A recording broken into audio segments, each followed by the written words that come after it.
마태복음 5장 5절 한 절 말씀 같이 보도록 하겠습니다. 자, 우리 한 목소리로 같이 읽도록 하겠습니다. 시작. 온유한 자는 복이 있나니 그들이 땅을 기업으로 받을 것임이요. 아멘. 예. 온유한 자는 복이 있나니. 예. 마키아벨리의 군주론에 보면은 이런 구절이 있습니다. 태초에 힘이 있었다. 예. 힘이 있는 자가 힘이 없는 자들을 이렇게 억압하며 힘으로 정복한 인류의 역사를 대변해주고 있는 그런 구절이기도 하죠. 힘이 있어야만이 또 힘 있는 자들이 실제적으로 세상을 정복하고 또 세상을 다스렸던 역사가 우리는 역사를 통해서 보면 알 수 있습니다. 미국과 아프가니스탄의 전쟁도 그런 이유이겠죠. 힘을 과시하는 전쟁이었죠. 2001년 10월 7일부터 시작해서 2021년 8월 16일까지 무려 20년 동안 이어진 이 전쟁에서 승자는 없는 것이죠. 오히려 그 속에서 고통만 당한 백성만 있는 것이죠. 전쟁의 이유는 명분은 있었습니다. 9.11 테러 사건 이후 미국은 누군가에게 복수의 칼날을 겨누기 원했고 그 대상이 바로 오사마 빈 라덴, 바로 탈레반이 그 또 라덴을 지원했기 때문에 바로 아프가니스탄에 있는 카불에 있는 그 탈레반들을 축출하기 위해서 바로 아프가니스탄에 침공하게 되는 것이죠. 그리고 거기에 침공을 해서 파키스탄이 영공을 안 내주니까 협박을 하는 거죠. 너 그래 안 내줘? 하면서 협박을 하니까 어쩔 수 없이 파키스탄이 영공을 내어줌으로 해서 무려 단시간 만에 2달하고 3일 만에 아프가니스탄 카불을 점령하게 됩니다. 그리고 20년이 흐른 지금 미군이 철수하자마자 탈레반은 다시 재장악을 하는 것이죠. 그러면 누가 고통을 받습니까? 남겨진 사람만 바로 고통을 받는 거죠. 죄 없는 어린아이들, 여인들, 연약한 자들만 고통을 받게 되고 이 중에서도 힘 있는 자들은 장사를 하는 것이죠. 한 사람 앞에 6,500불을 주면은 너희들 구해주겠다. 예, 이게 오늘날의 힘 있는 자들의 역사인 것이죠. 자신의 말을 듣지 않으면은 힘을 앞세워 다른 사람을 쥐락펴락하면서 그 힘으로 모든 것을 빼앗으려 하고 쟁취하려 하는 것. 이게 바로 인류의 역사이고 마키아벨리 군주에 나오는 바로 힘 있는 자들, 힘이 역사를 지배한다 이렇게 표현하고 있는 것입니다. 알다시피 그 기독교도 이러한 사례가 있었죠. 성전이라 일컫는 십자군 전쟁. 예, 명문만 좋습니다. 그러나 결국은 무수한 사람들을 짓밟고 피 흘리고 많은 사람들을 살상하는 부작용만 초래한 것이죠. 오늘 이 마태복음의 이 배경적인 측면을 보면은 마태복음은 1차적인 원독자, 처음으로 전해진 이 복음서의 독자는 유대인들을 위한 것입니다. 유대인들이 그 당시에 어떻게 살았냐면은 바로 그 당시에 가장 강력했던 로마가 강대국이었죠. 로마가 세계 곳곳을 이렇게 정복하면서 바로 이 예루살렘도 정복하게 되고 바로 이 유대는 속국이 되었던 것이죠. 그러면 속국인 바로 식민지의 사람들은 항상 간절히 갈망하는 게 있는 것이죠. 뭐예요? 해방인 것이죠. 우리나라가 일제의 식민지 통치 아래 있을 때 사람들의 마음 가운데는 언제 우리나라가 해방될 수 있을까라는 그런 열망하는 마음이 있듯이 바로 식민지에 사는 사람들은 누군가가 와서 해방시켜 주기를 원하는 것이죠. 특별히 바리새인들, 사두개인들, 성경에 등장하는 열심당원들, 이 사람들은 열심이 특심이었죠. 구약에 예언한 그 메시아가 언젠가 와서 자신들의 나라를 해방시켜 주기를, 경제적으로, 종교적으로, 정치적으로, 사회적인 모든 구조에서 해방시켜 주기를 간절히 기대했던 것이죠. 그래서 예수님이 공생의 생애를 시작했을 때 예수님이 회당에서 가르치고 또 많은 사람들에게 치유를 베풀고 기적을 행하는 거 보고 아, 저 사람이 우리가 정말로 기대했던 그 메시아인가 하고 눈여겨보는 것이죠. 그런데 어떻습니까? 자신들의 기대와는 전혀 다른 방향으로 움직이는 거예요. 그 당시에 열심당원들은 폭력으로, 무력으로 자신의 빼앗긴 나라를 이렇게 쟁취하고자 하는 그런 열심이 있었는데 그것을 인정해 주지 않고 오히려 칼을 사용한 자는 망한다는 표현을 쓰는 것이죠. 오히려 평화를 선포하고 가난한 자들, 연약한 자들과 함께하는 그 모습을 보면서 아니 어떻게 저 사람한테서 우리가 무엇을 기대할 수 있을까? 저 사람이 하는 능력은 분명히 있는 것 같은데 우리를 구원해줄 진정한 해방자는 아닌 것 같아 라고 그들은 스스로 생각하는 것이죠. 그래서 나중에는 결국은 예수님을 십자가에 못 박혀 죽게 하는 장본인들이 되게 하는 것입니다. 예수님이 왜 그랬을까요? 예수님은 분명히 이 땅에 오셔서 선포하는 건 무엇입니까? 평화를 선포하신 거죠. 예. 거기에는 폭력이 없는 것입니다. 예. 힘으로 다스리는 게 아닌 것이죠. 힘으로 무엇을 쟁취하는 게 아닌 것이죠. 예. 하나님의 뜻은, 하나님의 나라는 폭력을 통해서 이루어지는 게 아니라 바로 하나님의 말씀으로, 하나님의 말씀의 기본인 바로 사랑으로 이루어진다고 바로 선포하고 있는 것이죠. 이 말씀 속에서 팔복, 우리가 잘 알고 있는 이 마태복음 5장 1절에서 12절까지는 우리가 특히 팔복이라고 이렇게 표현을 합니다. 이 팔복을 많은 분들이 사모합니다. 예. 우리 생수교회 성도님들도 여기에 있는 것처럼 복받은 성도님들이고 또 실제적으로 그리스도를 믿은 제자로서 그렇게 살아가기를 주님으로 축원합니다. 아멘. 아까 말씀드린 것처럼 공생애의 처음 기간에 많은 사람들이 예수님을 따릅니다. 왜냐하면 정말로 신기한 일이 많이 벌어지거든요. 예수님이 가르치는 그 말씀도 천국 복음을 선포하고 나라에 대한 그 소망도 갖게 하고 병든 자들이 치유되고 악한 귀신이 떠나가는 그 소문들이 갈릴리뿐만 아니라 그 수리아 지방에도 많이 퍼집니다. 그래서 많은 사람들이 예수님을 찾아옵니다. 그래서 성경에서는 무리라고 표현합니다. 무리. 예. 무리라고 표현합니다. 많은 무리들이 찾아왔다, 쫓아왔다 이렇게 표현합니다. 그런데 마태복음 5장 1절에 들어가면서 이 무리와 제자가 나누어집니다. 같이 한번 읽어볼까요? 마태복음 5장 1절 시작. 예수께서 무리를 보시고 산에 올라가 앉으시니 제자들이 나온지라. 예. 저자 마태는 무리와 제자를 구분하는 것이죠. 무리라는 것은 말 그대로 어떻게 표현할 수 있냐면은 예수님이 그런 이적과 기적을 행하니까 나도 한번 가봐야지. 이게 무슨 일이래? 나도 가면 뭔가 특별한 경험을 하지 않을까? 뭔가 기적을 내가 경험하지 않을까? 나도 치유받지 않을까? 라는 그런 기대감으로 나온 사람들을 무리라고 합니다.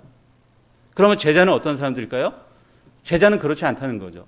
여기서 예수님이 지금 어디로 올라가십니까? 산에 올라갑니다. 예. 일반적으로 무리들하고 같이 사역했던 그 일반 땅이 아닌 산의 일부로 올라가신 것이죠. 산에 올라갔는데 산에 올라간 사람들이 올라온 자들이 누구냐면은 제자라고 표현하고 있습니다. 무리가 올라온 게 아니라 제자가 올라온 것이죠. 제자라는 건 그래서 단순히 어떤 호기심과 기적과 치유를 경험해서 따르는 사람들이 아니라 자신의 삶의 방향에서 뭔가 완전한 변화를 원하는 사람들, 내 삶이 진정으로 바뀌어지기를 원하는 사람들이 제자라는 것이죠. 그래서 이 산상수훈의 앞에 있는 팔복, 그 다음에 5장에서 7절까지 있는 이 산상수훈의 말씀들은 실제적으로 그리스도인들이 따라가야 될 이정표이고 방향이고 표지인 줄로 믿습니다. 우리가 이렇게 살아가는 것이 마땅한 예수를 믿는 사람들의 삶의 방향이고 드러내야 될 바로 사인, 표징이라는 것이죠. 그런데 우리가 산상수훈을 읽고 또 팔복을 읽으면서 우리는 간혹 초점을 잘못 잡을 때가 있다는 것이죠. 그러니까 주객이 전도된다 하는 것처럼 뭔가 오해할 수 있는 그 묵상을 할 수도 있습니다. 어떤 거냐면요. 온유한 자는 복이 있나니 땅을 기업으로 받을 것이다. 여러분들 이 초점이 어디에 초점이 있다고 보십니까? 우리는 대부분 뒤에 있는 거, 복, 그 다음에 땅에 있습니다. 그러니까 내가 복을 받고 땅을 기업으로 받기 위해서는 그러면 조건이 뭐가 돼야 돼요? 온유한 자가 돼야 되는 거예요. 이 논리는 아닙니다. 예. 산상수훈에 나오는, 팔복에 나오는 이 논리는 앞에 있는 것이 당연한 것이고 뒤에 있는 것은 말 그대로 부수적인 것입니다. 예. 뒤에 있는 것을 쫓기 위해서 앞에 있는 것을 실천한다는 것은 이건 우리가 말씀을 지금 오해하고 곡해하고 있는 것이죠. 땅을 얻기 위해서 내가 온유한 자가 되어서는 안 된다는 겁니다. 말 그대로 온유한 자. 예수님이 말하는 핍박받는 자는 그냥 핍박받는 자, 화평케 하는 자는 화평케 하는 자, 마음이 가난한 자는 마음이 가난한 자, 여기에 초점이 있는 것이지 뒤에 있는 것은 그렇게 사는 자들에게 따라오는 당연한 모습의 삶의 결과라는 것입니다. 따라서 우리가 뒤에 것에 목표를 두고 팔복이나 산상수훈을 읽어서는 안 된다는 것이죠. 그것을 규정화시키기 위해서 그것이 목적이 되고 수단이 되어서는 안 된다는 것입니다. 예수님은 여기서 말씀하시는 것은 복받은 사람들의 모습이 이렇다라고 바로 열거하시는 것이죠. 그러면 이 본문에 나오는 온유란 무엇일까요? 제가 정의한 것 말고 구약 신학자가 정의한 게 있습니다. 한번 같이 보실까요? 같이 한번 읽겠습니다. 시작. 온유는 히브리어로 아나부인데 억압된, 상징적으로 마음이 온화한 또는 환경에서 가난한, 특히 거룩한 의미를 가지고 있고 겸손한, 비천한, 온순한을 나타냅니다.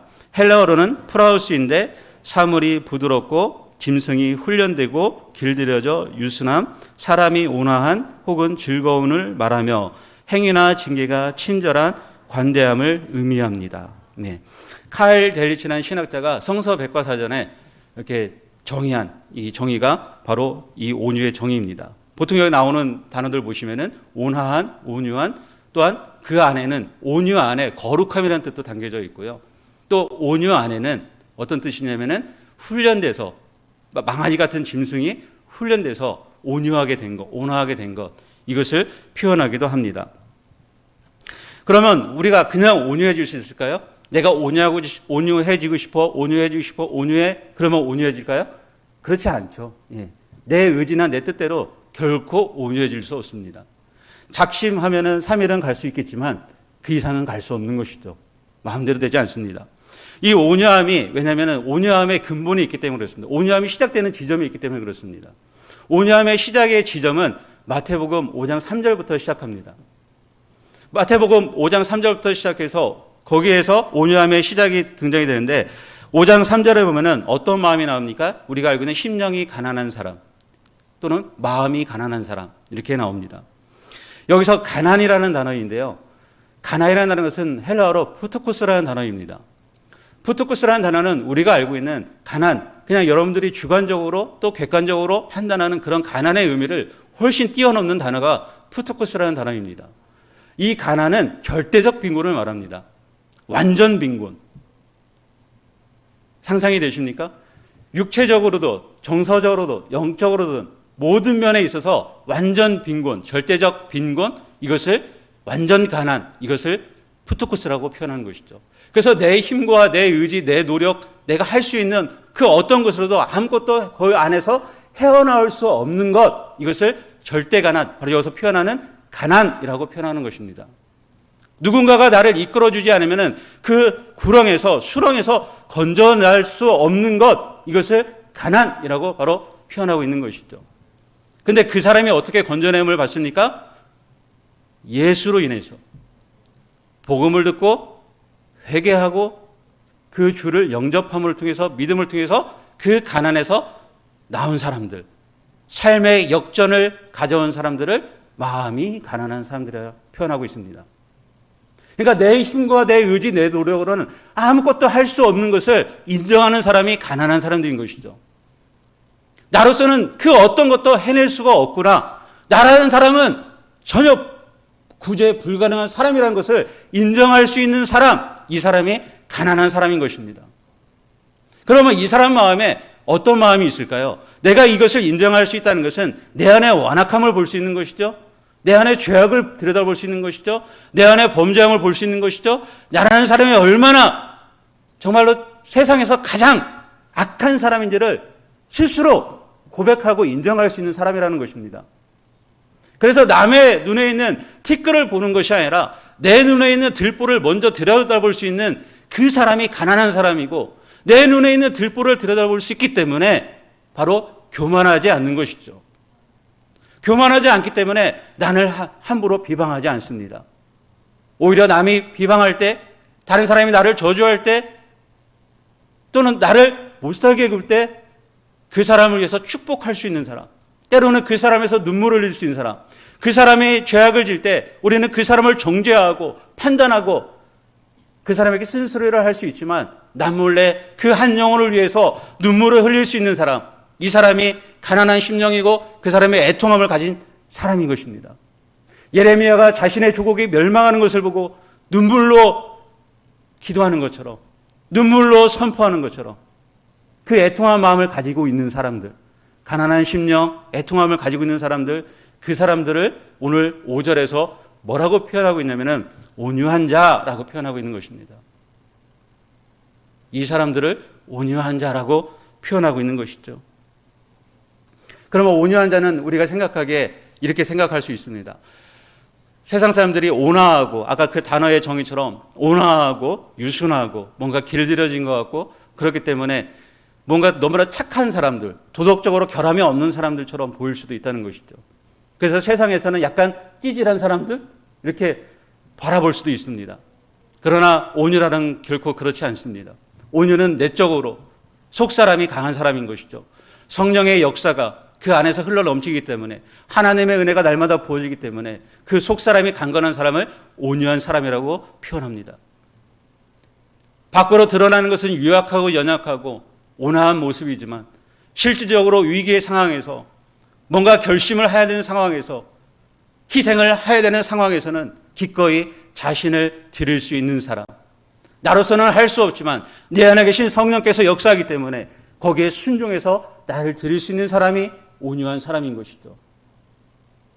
이 말씀을 이 5절을 이제 주일날 말씀을 해야겠다라고 이제 생각을 하고 그날 오후에 한 후배가 저를 찾아왔습니다. 물건을 사러 와서 이 말씀에 대한 이 말씀은 저희가 좋다는 확신을 준 이야기를 저한테 하더라고요. 그러니까 서로 이야기를 하자는데 이 후배가 코로나 시기에 개척을 했어요. 사실 사모님도 사실은 도움을 못 주고 병이 있기 때문에 자녀는 장애인입니다. 근데 이 후배 목사가 와서 하는 말이 형, 나로서는 아무것도 할 수 없는데 주님이 그렇게 이끌어 가시네? 나는 할 수 있는 능력이 아무것도 없는데 내 안에 계신 그 주님께서 성령께서 날마다 기적을 일으켜 주시네? 그렇게 고백을 하더라고요. 거기서 제가 온유함을 봤어요. 이 후배 목사의 매번 하는 말은 나는 할 수 없기 때문에 형 기도할 수밖에 없어. 기도해줘. 주변 사람한테 문자를 보내도 기도해줘. 말끝마다 기도해줘. 기도하면 돼. 왜냐하면 나로서는 할 수 없기 때문에 비록 유약해 보이고 연약해 보이고 상황은 이 사람으로서는 할 수 없이 보이는데 그 안에 있는 강한 능력이 성령의 능력이 놀라운 역사들을 일으키는 것, 이것이 온유함입니다. 이 온유함을 우리 성도들도 동일하게 경험하기를 주님으로 축복합니다. 그래서 이 온유한 자들은 죽음을 두려워하지 않는 것이죠. 연약해서 나약해서가 아니죠. 순교자들이 연약하고 나약합니까? 힘이 없습니까? 아니죠. 그들 안에 속사람이 강건하고 성령의 능력이 부어지고 하나님의 은혜가 경험되어지니까 자신을 죽음으로 드리는 거죠. 기꺼이 드린다고 해서 그들이 원망하거나 불평하거나 그 순간을 아쉬워하지 않는 거죠. 후회하지 않는 거죠. 스데반이 죽으면서도 그들을 용서해달라고 간구하면서 또 죽으면서도 천사같이 얼굴이 해같이 빛날 수 있었던 것은 그 안에 속사람이 강건하고 성령의 역사가 그 안에 임하고 하나님의 은혜가 그를 사로잡으니까 기꺼이 그 원수들을 향해서도 끝까지 복음을 증거할 수 있는, 하나님 저들을 용서해달라고 간구할 수 있는 그 표현이 나올 수 있는 것입니다. 또한 온유한 사람은 기꺼이 순종의 자리로 나갑니다. 그리고 자신의 권위를 내세우지 않습니다. 우리가 온유하면은, 우리가 힘이 있으면은 그 힘을 쓰려고 합니다. 어떻게든지 그 힘을 과시하고 싶은 욕망이 있습니다. 사람은 어떤 명예가 있고 어떤 높은 위치에 있고 자리가 있고 어떤 재력이 있으면은 한번 그것을 쓰고 싶은 마음이 나옵니다. 어제 잠깐 인터넷 기사 한글자를 보니까 이렇게 주제가 뭐라고 해야 되냐면은 부동산으로 5억을 벌었는데 500만 원 쓰는 것쯤이야. 예. 왜요? 힘이 있고 뭐가 생기면은 사람은 쓰고 싶은 욕망이 생기는 것이죠. 한번 행사해보고 싶은 그 욕망이 생기는 겁니다. 근데 온유라는 것은 나에게 그 힘이 있음에도 불구하고 그 힘을 사용하지 않는 거죠. 절제할 수 있는 겁니다. 함부로 남용하지 않는 겁니다. 자신의 권리를 주장하기보다는 타인의 권리를 먼저 생각하는 거죠. 부의 법칙이라는 게 무엇입니까? 부의 법칙이라는 것은 내가 어떤 재테크를 잘해서 내가 어떤 재산을 축적할 수 있는 것, 그것도 우리가 부의 법칙이라고 표현할 수도 있습니다. 그러나 부의 법칙은 정말로 간단한 논리라면은 한 사람이 얻는 사람이 있으면 한 사람이 잃는 사람이 있다는 겁니다. 잃는 사람이 있어야 얻는 사람이 있는 게 부의 법칙인 것이죠. 마찬가지로 권리라는 것도 한 사람의 권리가 침해당하면은 다른 사람의 권리는 올라가는 거죠. 따라서 내가 다른 사람의 권리를 빼앗으면 나는 올라갈지언정 그 사람은 그 권리로 인해서 그 권리가 사라지게 되고 소멸되게 되어지는 것입니다.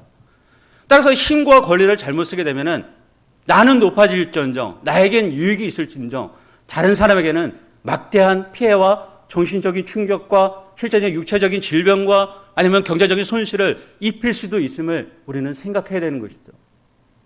그래서 온유함이라는 것은 나에게 주어진 힘과 자리와 명예와 권리를 함부로 사용하지 않는 것이 온유인 것이죠. 오히려 다른 사람을 높여주는 것, 타인이 나를 비방하고 나를 비난한다 할지라도 오히려 그 사람을 배려하고 품을 수 있는 것, 이것이 온유라고 바로 표현합니다. 성경에서도 온유한 삶을 살아낸 사람들이 많이 등장하지만 몇 사람만 먼저 소개하겠습니다. 여러분들이 온유하면 떠오르는 사람 한 사람이 있죠. 예.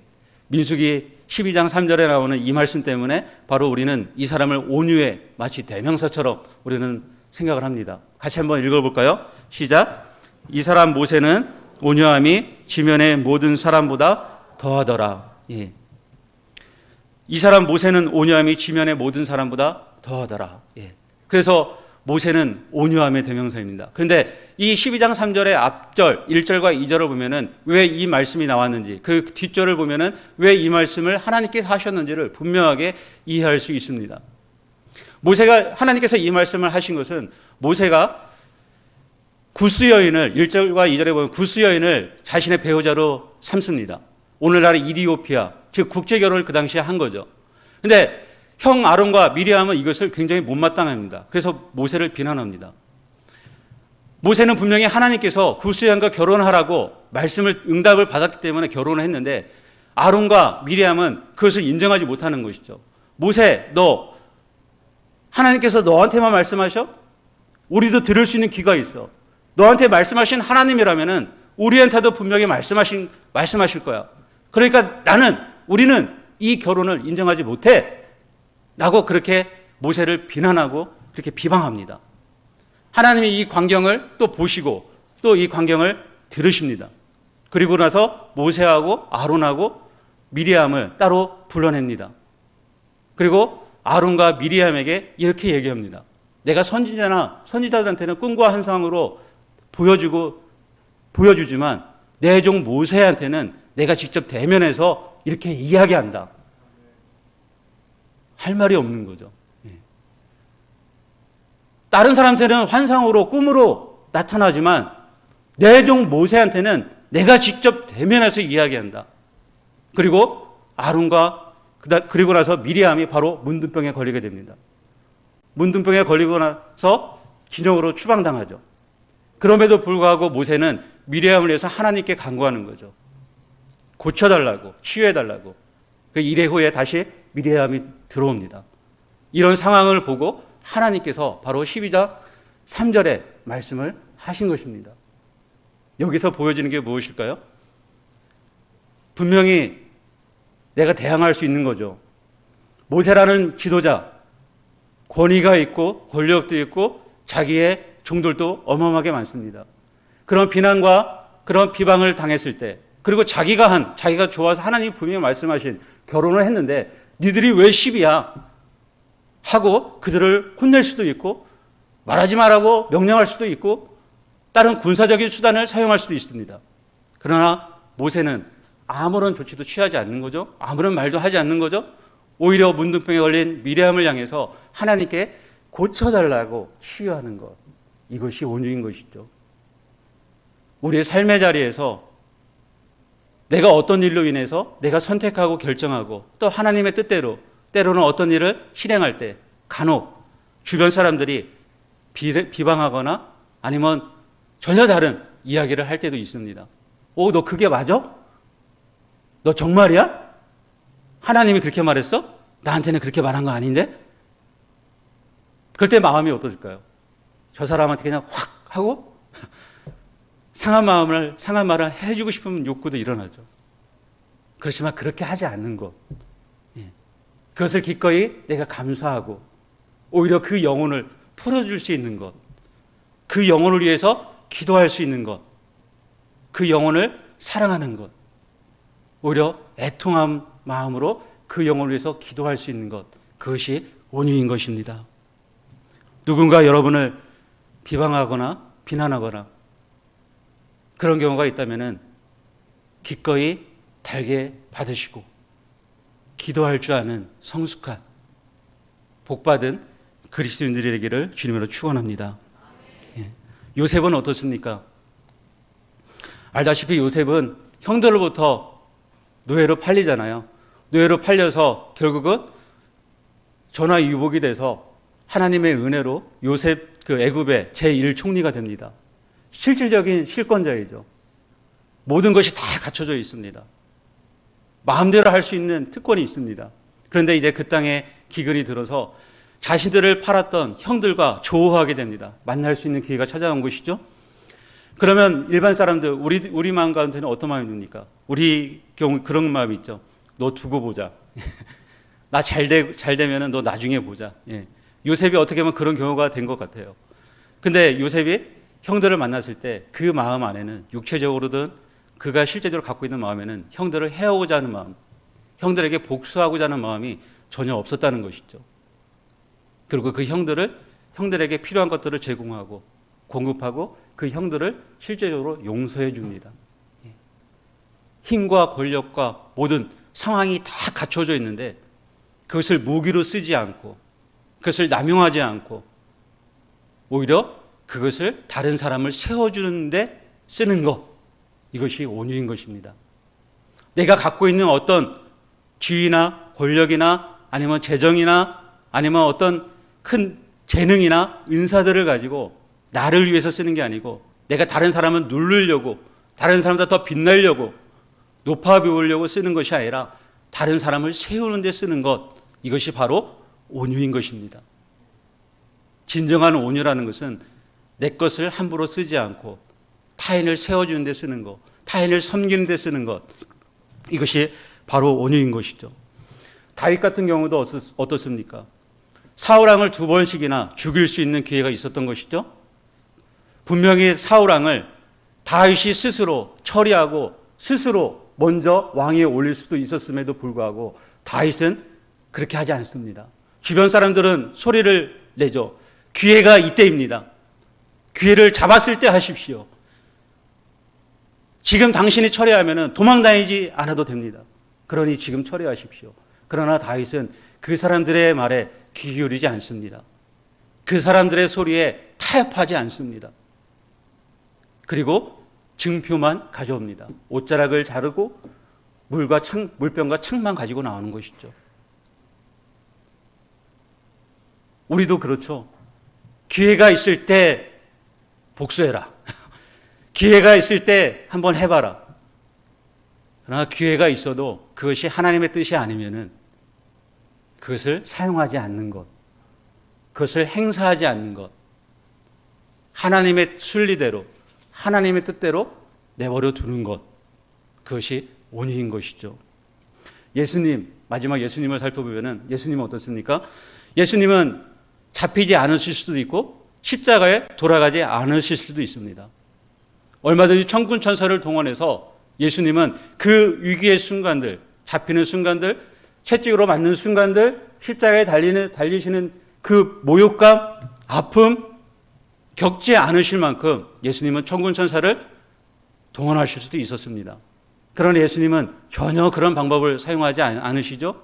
오히려 예수님은 사람들이 보기에 무능력하고 무기력하고 나약하게 자신을 잡힌 바 되어주고 고난과 고초를 받으시고 십자가에 죽기까지 모든 것을 내어드립니다.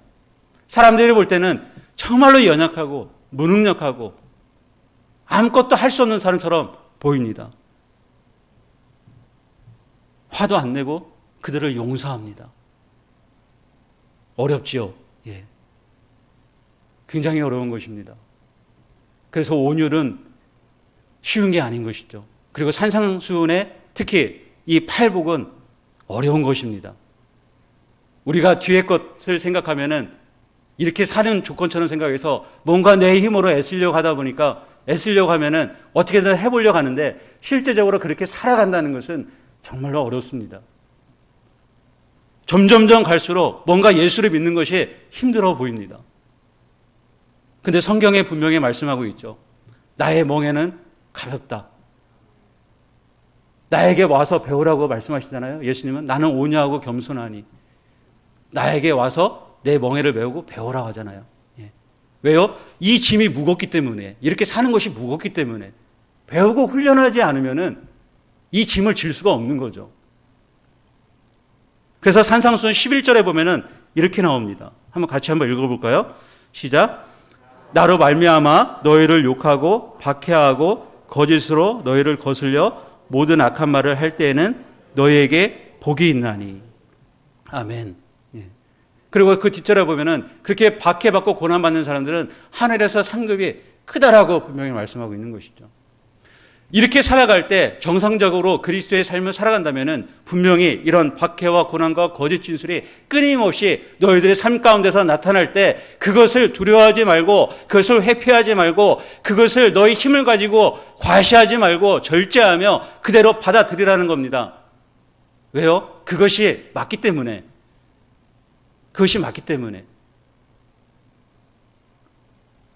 이런 자들에게 그래서 주어지는 그 다음 구절, 복이 있고 땅을 기업으로 받는다고 말씀하고 있는 것입니다.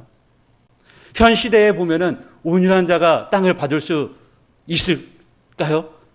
잘 안 보이죠. 예.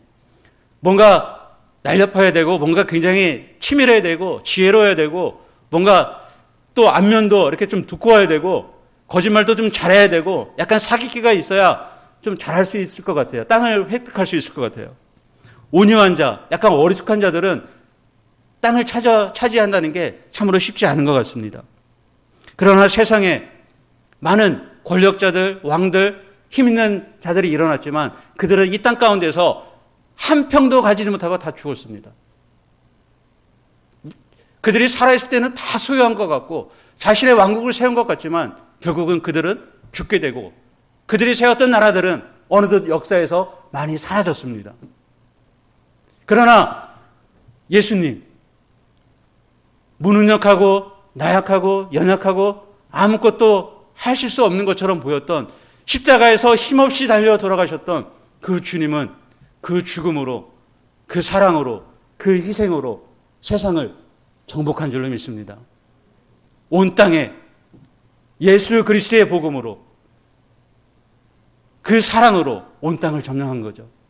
그리고 그 예수님의 사랑과 희생과 섬김이 오늘 저와 여러분의 마음을 단단히 붙잡고 있는 줄로 믿습니다. 성경에 분명히 말씀하고 있습니다. 불의한 자는 하나님 나라를 유업으로 받을 수 없다고 분명히 말씀하고 있는 거죠.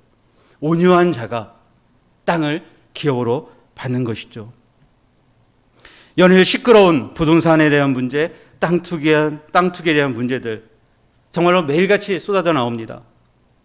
세상은 어떻게든지 조금이라도 더 큰 한 평을 얻기 위해서 치열하게 생존 경쟁을 하고 있습니다. 국가는, 나라는 자신의 권위와 힘을 이용해서 그 나라를 차지하고 그 나라의 자원을 차지하려고 어떻게든지 자신을 내세우려고 합니다. 그러나 우리는 나그네의 힘을 기억해야 될 줄을 믿습니다. 우리의 도성은 이곳이 영원한 게 아니죠. 우리의 집은, 장막은 이곳이 영원한 게 아닌 것이죠. 위대한 온유한 모세도 결국은 가나안 땅까지 가지 못하고 느보산에서 가나안 땅을 바라볼 수밖에 없었고 결국은 한 평도 가지지 못합니다. 실제적인 땅은 한 평도 가지지 못하는 거죠. 예수님은 어떻습니까? 머리 둘 곳도 없다고 말씀하십니다. 바울은 어떻습니까? 수많은 전도 사역을 했지만 자신의 소유된 땅이 없는 것이죠. 이 땅의 실질적인 땅의 목적이 아니라 우리의 땅의 목적은 바로 복음으로 그 땅을 일구어가는 데 목적이 있는 줄로 믿습니다. 하나님 나라의 땅을 복음으로 차지하는 것. 우리가 서 있는 곳에서 하나님의 통치가 임하고 그곳이 바로 하나님의 땅으로 선포하는 것. 그게 우리가 땅을 정복하는 겁니다. 세상은 실질적으로 물질적으로 그 땅을 정복해 나가지만 우리는 복음으로 땅을 정복해 나가는 것이죠. 그래서 온유라는 것은 바로 전도의 강력한 무기가 됩니다. 얼마 전에 나온 책 중에 하나가 차마 교회 다닌다고 말도 못하고라는 책 제목의 책이 있습니다. 이 책은 코로나19 시대에 성도들이 신앙생활을 어떻게 하고 있는지, 또 신앙생활하면서 궁금했던 것들, 또 성도들의 실제적인 속마음을 들여다보는 질문으로 이루어져 있습니다. 각양각층의 성도들을 대상으로 질문을 한 결과인데, 거기에 있는 질문 중에서 이런 질문이 있습니다. 당신은 언제 교회 다닌다고 말을 못한다고 고백할 때가 있는지요? 어떤 상황에서 당신은 나는 교회 다닌다고 쉽게 고백하지 못한다고 말할 때가 언제인지요? 라는 질문이 있습니다. 그때 성도들의 답변. 근데 저는 그 책을 보면서 한 가지 느낀 것은 많은 목사님들이 성도들의 신앙이 연약하고 유약하다고 이렇게 생각할 수 있는데 그 책을 보면은 성도들의 신앙이 굉장히 단단합니다. 예. 굉장히 단단해요. 예. 굉장히 사실상 복음으로 살아가려고 애쓴다는 것을 보고 있습니다. 그 책의 그 성도의 답변이 이렇습니다. 하나님께서 우리에게 모든 것을 주셨는데, 그래서 책임 있게 살아야 되는데 그렇게 살지 못할 때, 나의 권한과 나의 권리를 주장할 때 부끄러워서 교회 다닌다고 말 못합니다. 이렇게 이야기하더라고요. 또 복음을 증거하는 전도자가 직장 상사나 직장 동료나 직장 후배가 복음을 증거하는데 그 사람의 삶의 괴리가 있는 것을 보고 창피해서 어떤 때는 나는 교회 다니지 못한다고 이렇게 고백을 하더라고요. 삶의 괴리가 없는 것, 적어도 어느 상황에서든 내가 복음으로 살아내고 있음을 실제적으로 보여주는 것, 책임감 있게 그리스도에서 그 사명을 다할 때 우리가 전도의 도구로 온유를 사용할 수 있는 것이죠. 온유와 겸손이 어떻게 전도의 도구로 실제적으로 땅을 정복하는지, 오늘날 이 코로나19 시대 어떻게 보면 굉장히 꽉 막혀 있고 답답하고 뭔가 할 수 없는 부자연스러운 게 너무 많잖아요. 많은 교회들도 실제적으로 많은 것을 하지 못합니다. 그런데 일제강점기 때, 그때는 우리나라가 식민지 시대였고 더 위축된 상황이고 땅도 잃어버린 시대입니다. 그때 한 사람이 회심하고 온유와 겸손으로 어떻게 그 식민지 시대에서 땅을 정복해 나가는지 한 사람 이야기를 들려주고 마치도록 하겠습니다. 불량배 이덕수라는 사람입니다. 이 사람의 고향은 고량포가 고향입니다. 고량포라는 것은 임진강 주변에 있는 포구입니다. 그런데 이 고량포라는 이 포구는 전국의 5대 포구 중에 하나입니다. 일제가 쌀을 수탈하고 식량을 수탈하기 위해서 전국에 포구를 세웠잖아요. 거기에 포구 하나가 바로 고량포입니다. 그러니까 물동량이 굉장히 많은 것이죠. 물동량이 많고 포구가 활성화되면 반드시 따라오는 것들이 분명히 있습니다. 거기에는 상점들이 많이 생기는 것이죠. 술집이 많이 생기는 거고 또 도박꾼들이 많이 생기는 거죠. 바로 이 이덕수라는 이 사람도 바로 그 지역에서 바로 유명한 술꾼이었고 도박꾼이었고 아주 폭력배였습니다. 불량배였죠. 술만 마시면 집에 가서 자신의 배우자를 때리고 학대하고 돈 번 것은 족족 도박장에 가서 사용을 합니다. 그래서 그 지역의 기피 대상 1호가 바로 이덕수였습니다. 그런데 이덕수가 어느 날 장터에 나가서 권서인이라는 한 전도인을 만나게 됩니다. 이 권서인이 장터에서 이덕수에게 나긋나긋하게 부드럽고 상냥하게 이야기를 하는 것이죠. 복음에 대해서 이야기를 합니다. 그리고 책자를 하나 건네줍니다. 당신이 이 책자를 가지고 집에 가서 한번 읽어보십시오. 왠지 부드럽고 상냥하게 말하는 그 권서인의 말에 끌린 것이요. 그래서 책자를 가지고 집에 와서 읽기 시작합니다. 책자를 읽는데 묘한 매력이 있는 거예요. 그리고 나서 일주일이 흐릅니다. 일주일 후에 전도인 권서인이 이덕수를 다시 찾아와서 만납니다. 그리고 진짜 복음을 이제 전하는 것이죠. 이덕수한테 나도 예수 믿기 전에는, 예수의 도를 알기 전까지는 나도 당신과 같이 불의하고 악독한 사람이었습니다. 근데 내가 예수를 믿고 나서 내 삶이 이렇게 변했습니다. 당신도 그 예수의 도를 믿어보지 않겠습니까? 그 권서인의 말에 이덕수가 자신도 모르게 입에서 나도 그 도를 따르겠습니다 라고 고백을 하는 것이죠. 그래서 예수를 믿고 침례를 받고 그 다음에 그 고량포 읍내의 한 교회에 이제 출석하기 시작합니다. 그리고 출석해서 순장까지 갑니다. 그리고 나서 이제 남감리교회 선교사 무스라는 선교사가 마침 강원도 춘천에서 전도할 수 있는 토착인 전도인을 찾고 있었어요. 근데 이덕수의 이 말이 바로 이덕수가 변화돼서 이렇게 삶을 살아가고 있다는 그 이야기를 듣고 이덕수를 면담하러 고랑포까지 갑니다. 실제적으로 이덕수의 삶이 어떻게 변했는지. 왜냐하면 사람이 예수 믿었다고 해서 그 삶의 행실이 바로 드러나지 않잖아요. 때로는 바뀌기도 하잖아요.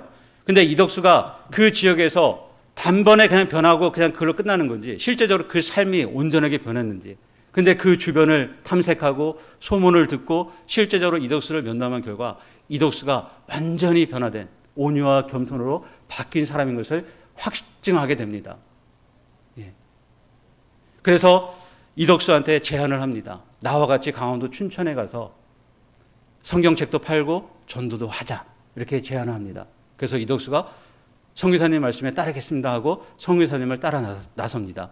고랑포에서 한양까지, 즉 서울까지 120리길을 따라가고 지게를 지고 선교사님의 짐을 싣고 성경책을 싣고 따라가고 서울에서 한양에서 춘천까지 320리길을 지게를 지고 걸어서 갑니다. 그리고 춘천에 도착한 날, 마침 그날이 장이선 날이었어요. 그래서 사람들을 모아놓고 이덕수가 복음을 증거합니다. 마태복음 11장 28절에서 30절의 말씀을 가지고 증거합니다. 다 알고 계시죠? 수고하고 무거운 짐진 자들아 다 내게로 오라. 나는 마음이 온유하고 겸손하니 내 멍에를 메고 내게 배우라. 그리하면 너희 마음이 쉼을 얻으리라. 예. 이 말씀을 갖고 복음을 증거합니다. 근데 그 복음을 증거하는 그 복음 메시지를 읽고 많은 사람들이 회심을 하는 것이죠. 왜냐하면 그 안에 참된 예수 그리스도를 경험한 그리고 경험하고 자신의 삶이 실제적으로 바뀐 그 진리의 말씀이기 때문에 사람들이 그 말씀을 듣고 실제적으로 회심을 하는 것이죠. 그래서 그 광경을 이덕수가 복음을 증거하는 그 광경을 지켜본 무스 선교사가 후일에 이렇게 증언합니다. 이덕수가 복음을 증거할 때 마치 한 바울이 복음을 증거하는 것처럼 그는 실제적으로 그리스도인으로 예수를 믿고 완전 변화된 삶의 증거를 증거하는 사람이다. 이렇게 표현합니다. 놀랍지 않습니까? 더 놀라운 것은요.